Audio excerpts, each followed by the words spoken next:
Ibihe byiza nshuti bakunzi ba Theo Barasa Network.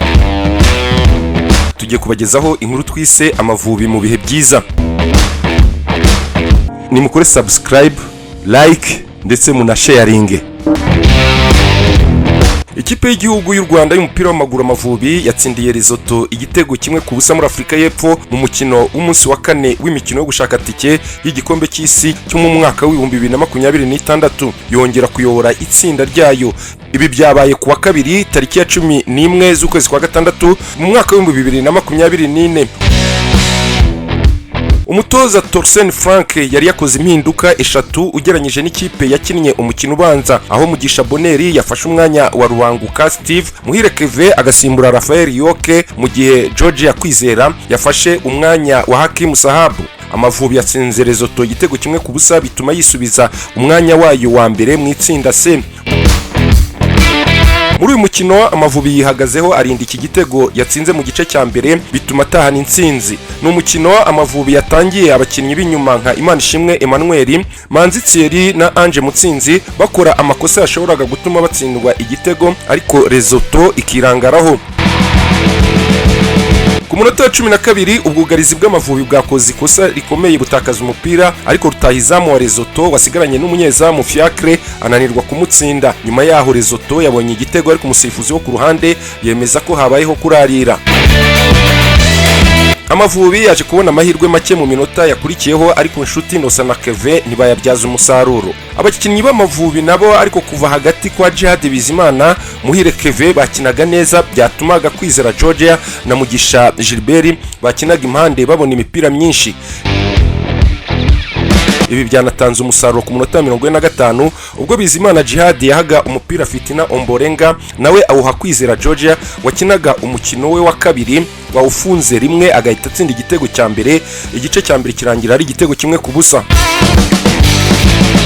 Igice cya kabiri cyaranzwe no kugarira kw'Amavubi, ariko Lesotho ntiyayugariza bikomeye nubwo yakinaga cyane mu kibuga cyayo. Ku munota wa 60 w'umukino w'umutoza Torsen yakoze impinduka avanamo Georgia watsinze igitego, aho umwanya Samuel Gwelete, gusa Amavubi akomeza gusatira aho yanabonye ku Franziza ku munota 71 gusa ntiyabyazwa umusaruro.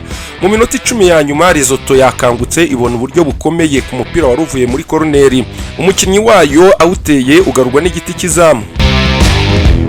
Mu gice cya kabiri abatoza ku mpande zombi bakoze impinduka, Amavubi akina yugarira akabifatanya no gusatira ashaka igitego cya kabiri. Iki gice Lesotho yihariye ku kigero cya 53%, u Rwanda rufite 47%. Cyarangiye Amavubi ateye ishoti rimwe rigana mu izamu, mu gihe Lesotho nta na rimwe yateye. Gusa nanone ikipe yagerageje guteza ibibazo Amavubi, gusa mu minota 90 nine yongereweho irangira Amavubi atsinze igitego kimwe ku busa.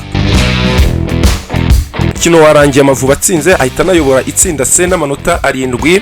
Amavubi akabanganya na Ben Afrika y'Epfo. Afrika y'Epfo yo yatsinze Zimbabwe ibitego 3-1.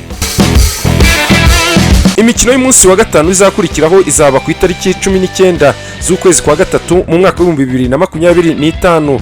Izahuza u Rwanda na Nigeria, Zimbabwe na Benin, Afrika y'Epfo na Lesotho.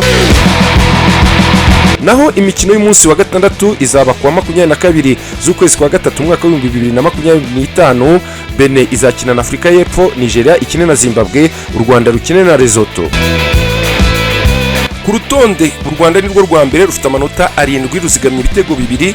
Ku mwanya wa kabiri hari Afrika y'Epfo n'amanota 7 bazigamye igitego kimwe. Ku mwanya wa gatatu haza Benin n'amanota 7 izigamye igitego kimwe. Ku mwanya wa kane haza Lesotho n'amanota 5 izigamye igitego kimwe. Ku mwanya wa gatanu hari Nigeria ifite amanota 3 irimo umwenda w'igitego kimwe. Ku mwanya wa gatandatu haza Zimbabwe ifite amanota 2 irimo umwenda w'ibitego 4.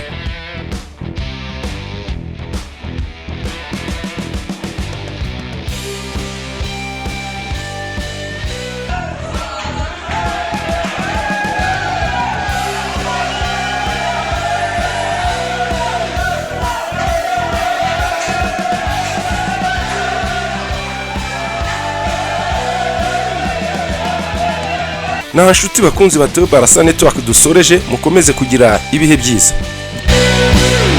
Ni mukore subscribe, like ndetse muna sharing.